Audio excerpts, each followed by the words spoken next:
Good morning, ma'am. Today, we are going to discuss the assigned topic that given to us, the categories of oxidation reduction, or commonly known as redox reaction, which is rusting and bleaching. Rusting. We all know that when iron or steel objects are left out in the open air, they eventually rust. Steel is mostly iron but contains certain elements as well. In rusting, iron is oxidated to a mixture. When we say oxidated, it is a loss of electrons or gain of oxygen.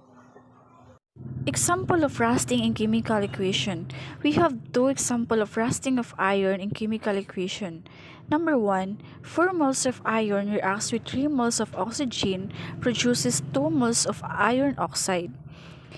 As you can see, the equation for number 1 is already balanced because the number of atoms for iron in the reactant is 4, while in the product, it has 2 number of atoms for iron, 2 times the subscript 2 is equals to 4. While oxygen, it has also 3 number of atoms for oxygen times 2 the subscript is equals to 6. In the product naman, 2 number of atoms times 3 number of atoms for oxygen is equals to 6 also. So oxygen is already balanced. Number 2 example in chemical equation. 1 moles of iron oxide in solid state reacts with 3 moles for carbon in solid state, produces 4 moles of iron in solid state, reacts with 3 moles of carbon dioxide. So the equation is unbalanced.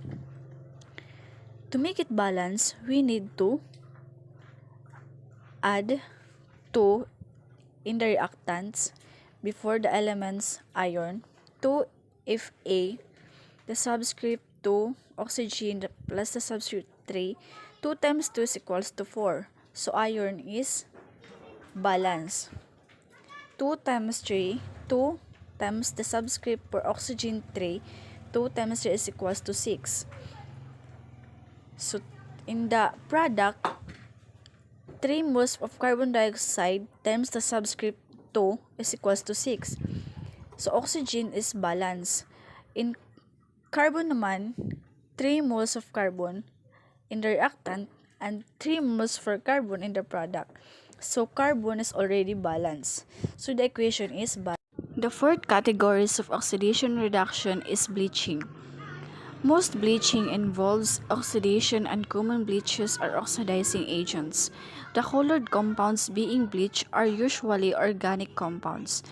Oxidation converts them to colorless compounds. In bleaching, it involves the oxidizing agents, a substance that can be reduced by obtaining electrons. The colored compounds that being bleached are usually organic compounds that converts them to colorless compounds or the inorganic compounds. For example, the second example of bleaching, 1 moles of calcium carbonate produces 1 moles of calcium monoxide reacts with carbon dioxide. So as you can see in the equation, the equation is balanced because calcium in the reactant and calcium in the product is pareho hera